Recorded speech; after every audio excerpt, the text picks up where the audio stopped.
Have you ever wondered why, whenever you step into a room, it seems as though an invisible field of energy surrounds you, compelling everyone to take notice? That is the unique aura of a true empath, something you have yet to fully understand, yet it shapes every encounter you have. And I want to tell you, do not mistake it for merely a privilege of sensitivity. As many romantic philosophers have extolled, its origin lies in a deep wound that has been transmuted into the capacity for empathy. It is like darkness transformed into light, like that hazy night suddenly becoming a sharp vision. If you are sitting here listening to me, then life has no doubt carved into your soul a channel deep enough to let the unconscious stream flow through you. We often regard empathy as a virtue, a sacred gift, and in some sense that is true. Yet beneath that radiant aura lies an ancient archetypal power, the heritage of a healer who cannot heal himself, yet holds within him the pain of countless beings. That very thing is both a blessing and a profound warning. You know, most of us tend to live as if we are wrapped in an invisible suit of armor, the armor of rigid thinking, of a heart closed by fear, and of a self wearing a mask. We tell ourselves that this keeps us safe, protected from hurt, never forced to reveal our weakness. Yet it is precisely that armor that prevents us from truly connecting with others, blocking us from hearing the genuine heartbeat that echoes around us. Meanwhile, for the true empath, as I, Carl Gustav Jung, share this armor, is often stripped away very early on, not by choice, but by the imperative of survival. From childhood, you learn to read unspoken language, a tense glance, a hurried breath, even a silence so frightening it speaks volumes. You predict another's needs before they themselves are aware of them. Perhaps you grew up in an environment where love always came with conditions. A single unspoken word or a cold stare was enough to teach you that one wrong move would cast you out of safety's embrace. Or perhaps you lived with someone whose emotions could erupt at any moment, sometimes as gentle as a summer breeze, other times as violent as a storm, and with each shift in their mood, you had to ask yourself, should I stay silent or speak up? Gradually, you discovered that your own feelings became secondary. The only way to survive was to absorb and blend into the emotional world of others. And so you had no option but to become more attuned than to yourself. You had to humble yourself, listening for the faintest vibration, to know where was safe and where lay hidden unrest. You became a highly sensitive receiver, perceiving frequencies that others could not even imagine. That is the origin of the empath's aura, a glow born from the loss of armor, yet at the same time awakening you to enter the inner world of your own soul and the souls of others. And from that moment you realize the empath's aura is not just pure light, but also an ancient alarm system transmuted into intuition. The empathic aura is not merely a warm glow, but also an ancient alarm system transformed into refined intuition. You might not realize it, but you carry a sensor capable of detecting both hope and despair. Those who are fragmented, who have lost their way, can sense that frequency like birds, drawn to light and come to you seeking healing, comfort, or the spiritual nourishment they have run out of. But be cautious, for if you lack awareness of boundaries, they will drain your soul. Imagine someone approaching you as a ladle would scoop water. They scoop endlessly until your bowl is dry, leaving you exposed and exhausted. When you embody the healer archetype, you attract not only those who genuinely need help, but also those who are not yet ready to heal themselves. They come to you, but within them, there is no drive or capacity to take responsibility for their own pain. And here lies Jung's warning. If your unconscious becomes a prison, You will be bound to others' suffering. You will no longer distinguish between their emotions and your own instincts. All boundaries blur, and you lose yourself amid a cacophony of unending cries for help. Therefore, the first thing you must do is recognize that internal alarm. Pause when you feel depleted and ask yourself, is this pain truly mine, or is it someone else's seeking release through me? Learning to answer that question allows you to establish boundaries, to give when necessary and to hold back when needed. Boundaries are not rigid walls, but flexible gates, closing to those who merely wish to exploit you and opening to those who genuinely seek healing. Following the warning, ask yourself, what price do you pay for carrying everyone's pain? In alchemical legend, there is the tale of the special vessel. It must endure intense fire, holding both poison and gold. If the vessel cracks, everything is lost. You are that vessel. Every day, you absorb the emotions of countless people: sorrow, anger, disappointment, even despair. If you do not learn to regulate the heat of those burdens, distinguishing what belongs to you and what does not, you will shatter. In that moment, not only will you become exhausted and depleted, but you will also harbor resentment toward the world.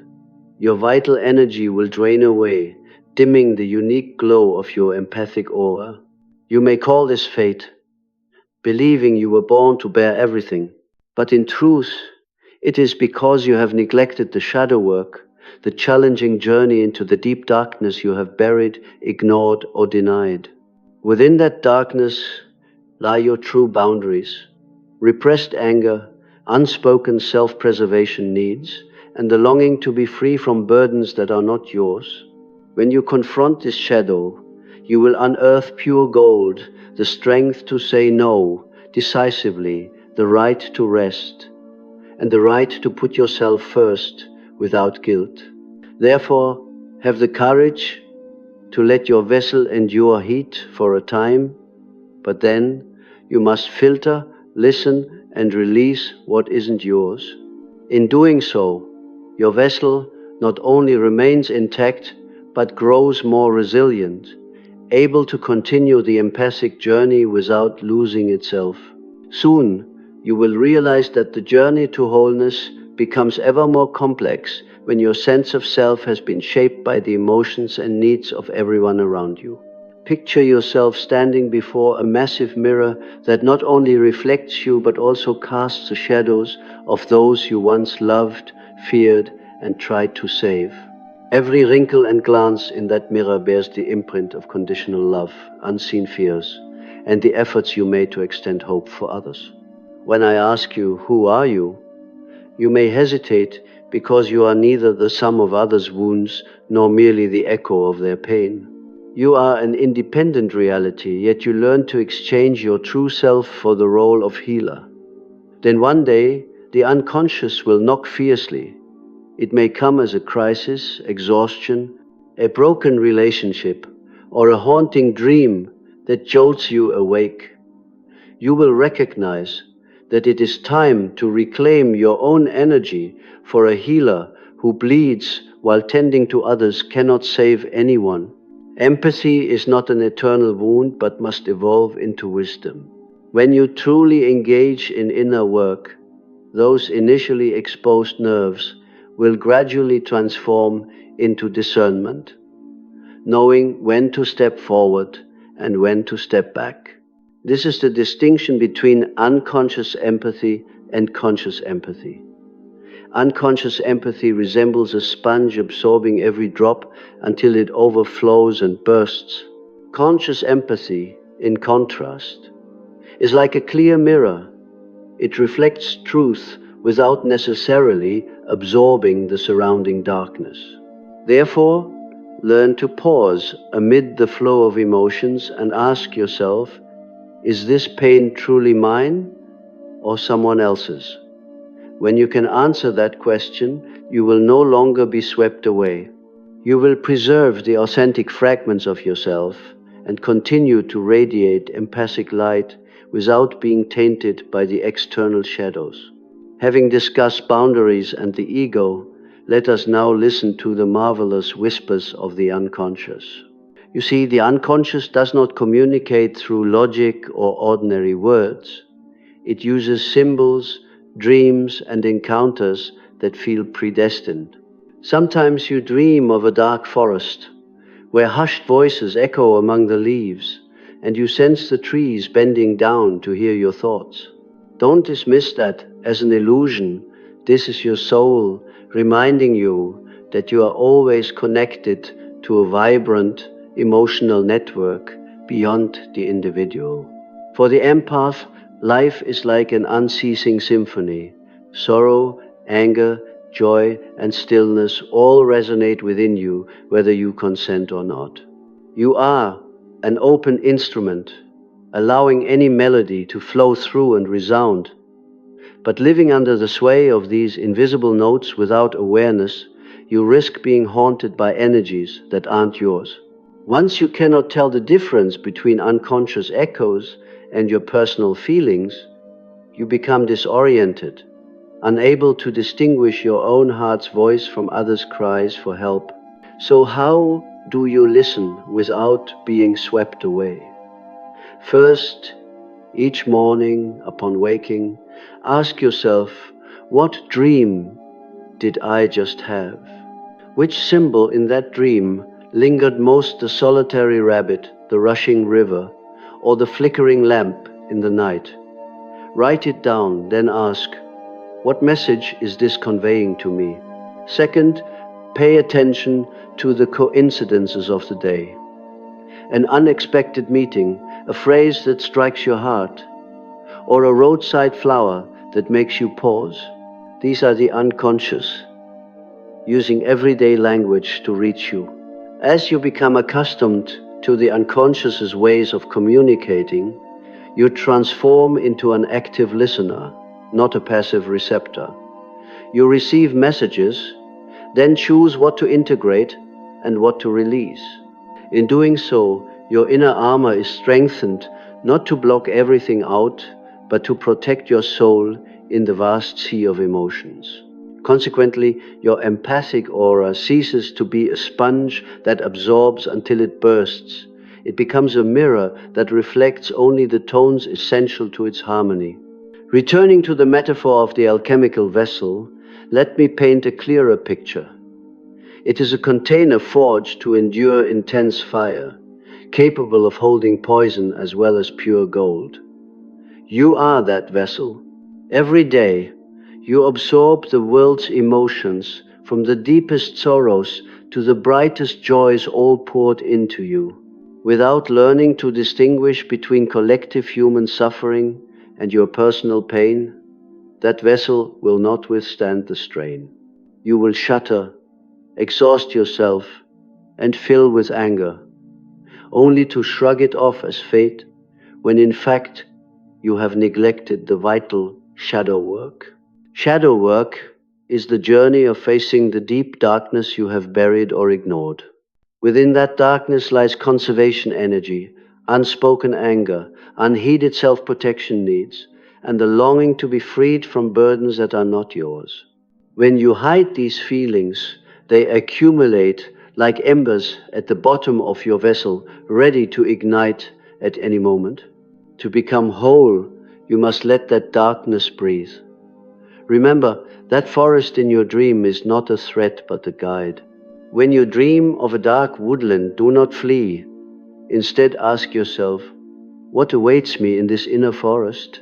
Every symbol, every whisper carries instructions on how to adjust the vessel, retain the gold, expel the poison so it becomes more resilient to the trials of fire. Practice surrendering to the darkness. Keep a journal, engage in reflective meditation, and face negative emotions head on.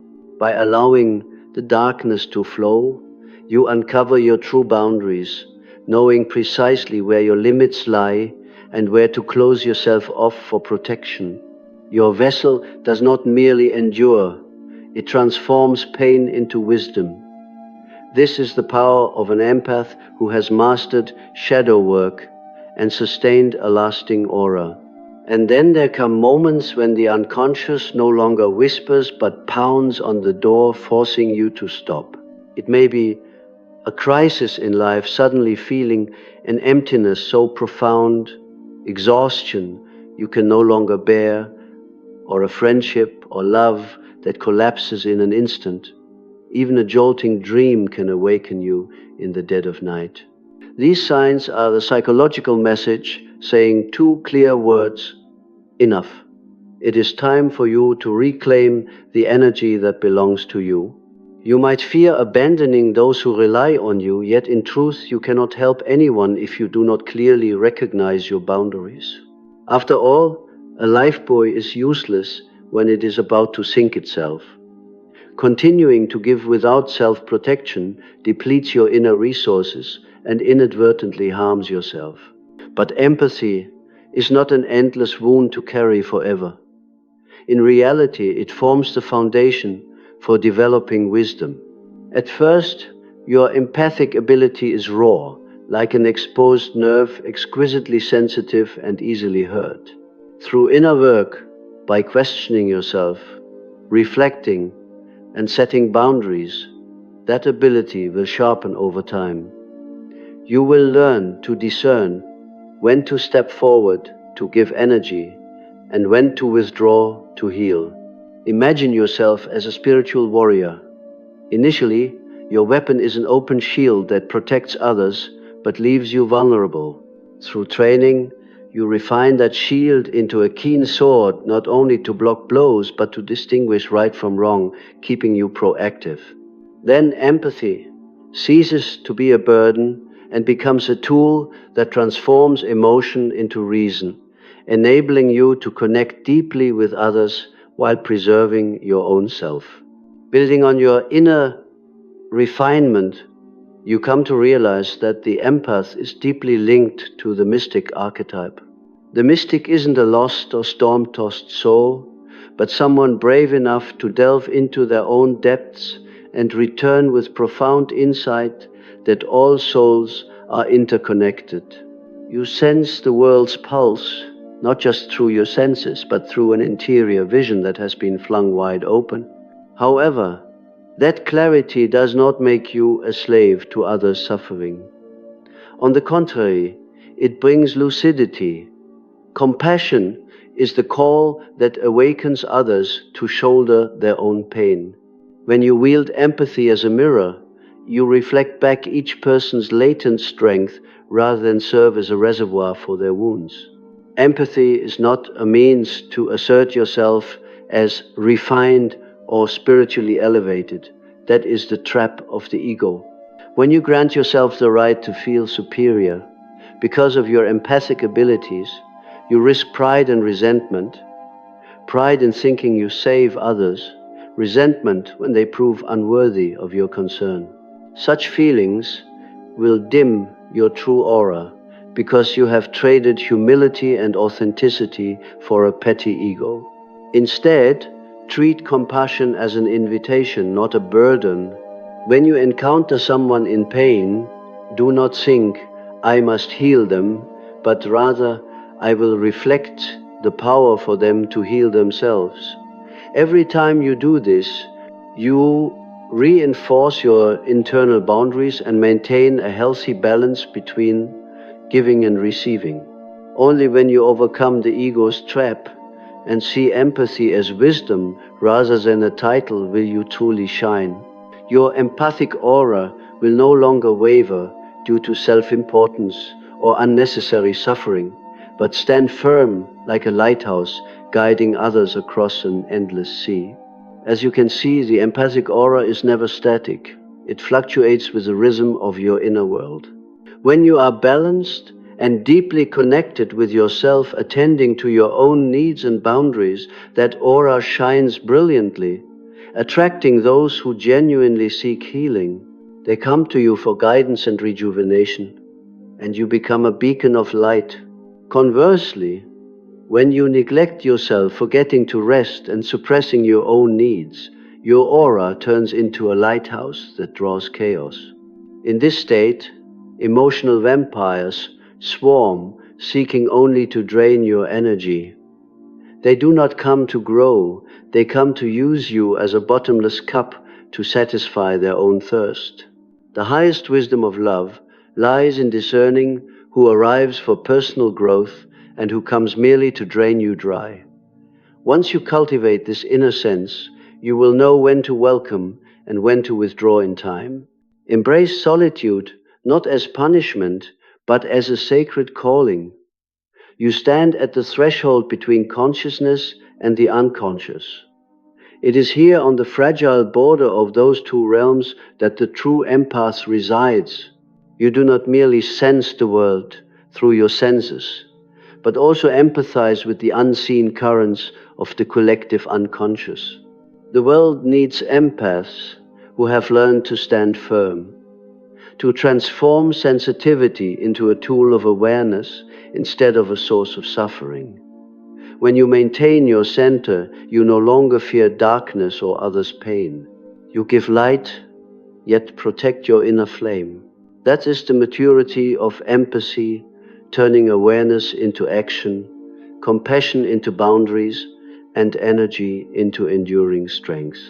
I liken the conscious empath to a candle in a dark room. It does not charge into every shadow to heal, nor does it burn itself out to exhaustion. Instead, that candle burns, steadily and brightly emitting a warm, enduring light from within. Like the candle, you need not absorb every ounce of surrounding darkness to bring healing. The most important thing is to keep your inner flame alive, the deep wellspring of vitality within you. When you nurture that flame, those who arrive at the right time will come, place their candle alongside yours, and shine together. It is in that moment that genuine resonance occurs, without force or pretense. However, not everyone who comes to you seeks to rekindle a fire. Some bring only chaotic winds blowing and blowing to extinguish the candle you have carefully tended. When you encounter such people, you cannot keep inviting the wind in. You must protect your flame. This action is not callous, but a necessary act of courage to safeguard yourself. Your softness is not a weakness, but a strength. You feel deeply, yet remain centered.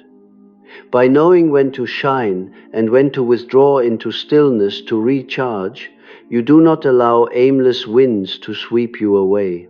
That is the true power of the empath. To empathize without being overwhelmed to the point of self-destruction, to heal others without sacrificing yourself. When your inner flame is protected and replenished, you not only light the path for others, but also stay firmly on your own. The overwhelming sensation for an empath often feels like a door opening to a necessary moment of pause. You sense a flood of emotions, all yours and others, to the point of feeling you might collapse. But if you merely stand before that door, you will forever be swept away in the tide of feelings, unable to find your way out. Rather than stopping at automatic reactions which lead to exhaustion, confusion, and sometimes avoidance, summon the courage to step into the deep chambers of the unconscious. There, empathy becomes not just a sharp reaction, but a conscious, intelligent act.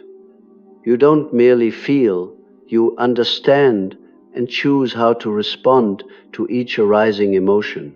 When you truly listen to and process lingering feelings, hurt, pride, unresolved anger, or unspoken fears, your aura transforms. If you let others' pain dominate you, your aura becomes heavy, making those around you uncomfortable and distant due to an ambiguous atmosphere. Conversely, when you achieve balance, your aura turns clear and bright, attracting those genuinely ready to heal and grow alongside you. This transformation does not happen instantly. It is a gradual awakening, a slow process of exploring the unconscious, identifying and transforming each emotion until you learn to orchestrate your own energy. You cannot rush it, for the unconscious does not reveal everything at once. Each time you confront and resolve a fragment of feeling, you take another step on the path of conscious empathy, strengthening and enriching your aura with vitality. I often liken the conscious empath to a candle in a dark room. It does not rush into every shadow to heal, nor does it burn itself out. Instead, that candle simply burns steadily and brightly from within its light, enough to guide without exhausting itself.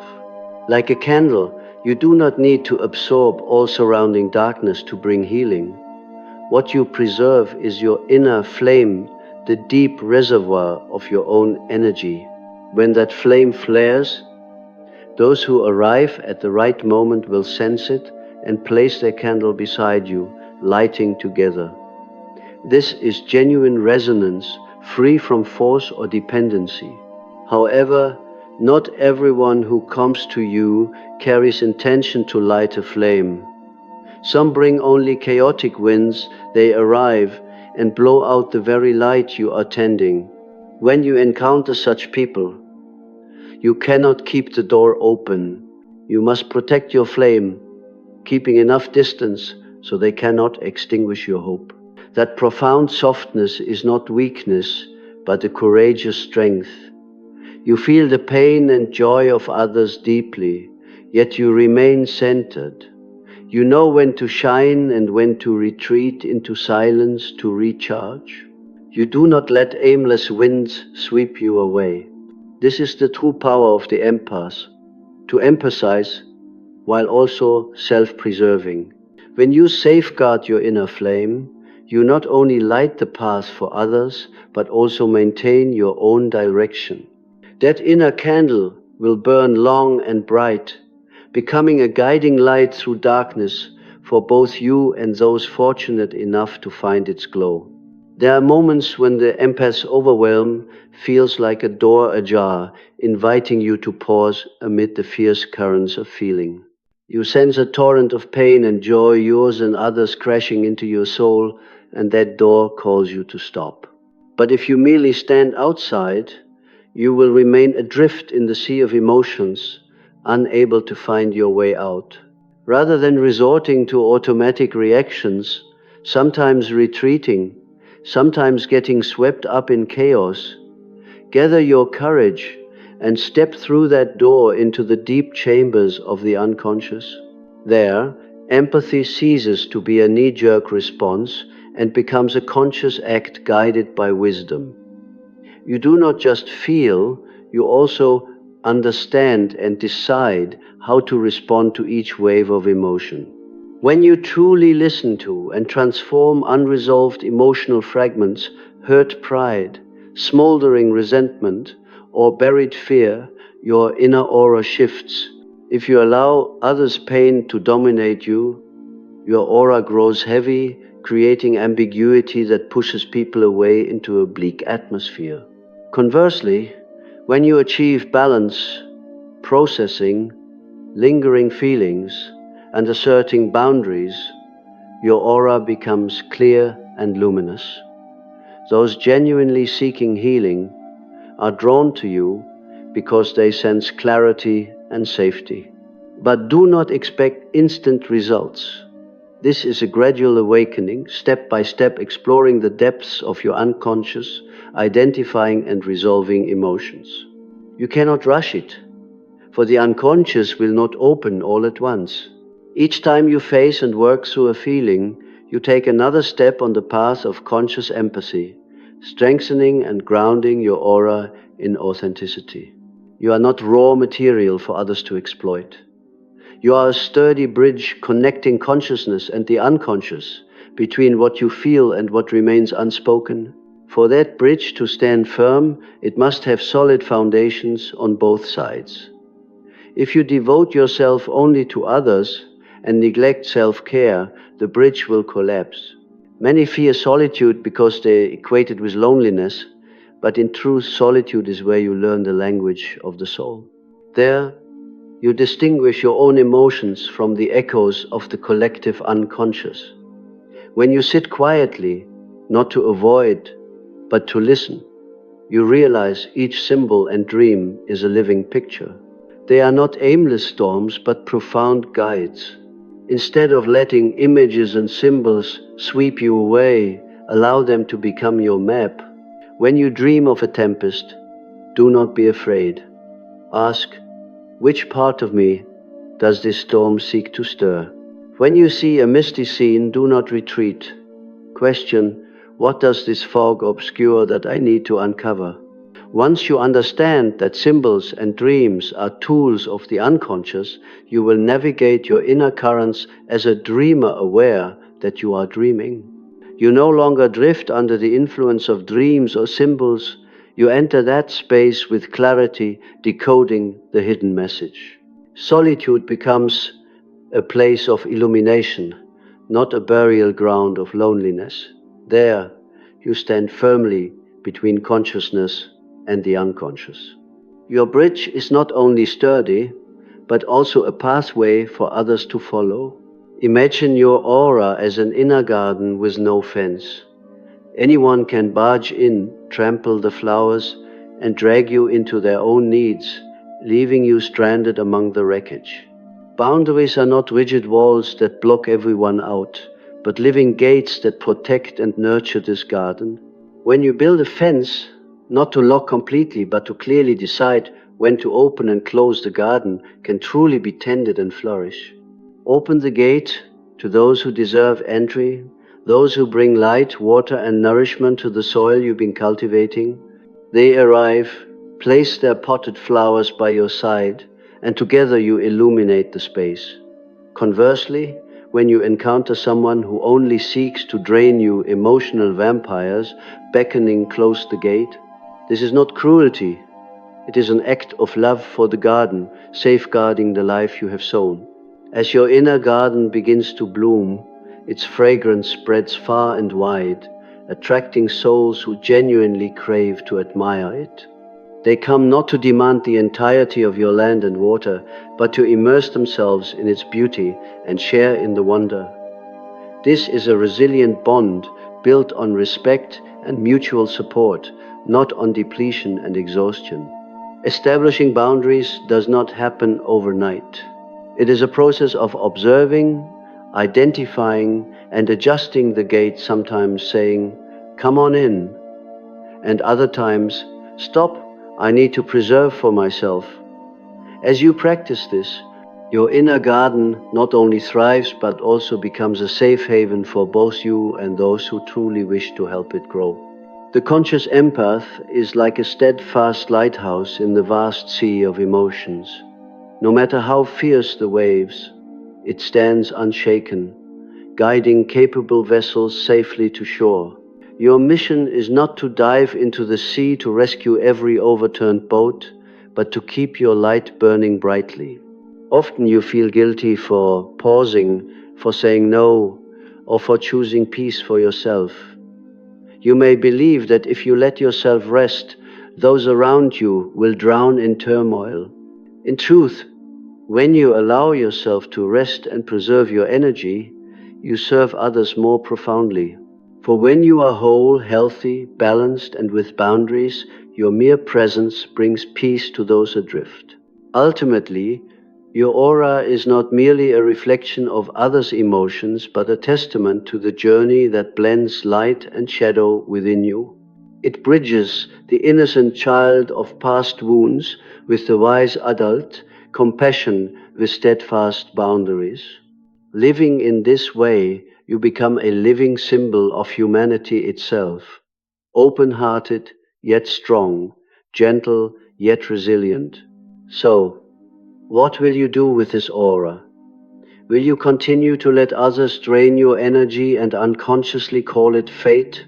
Or will you choose to protect your inner flame, safeguard your lighthouse to shine as the truest gift you can offer the world?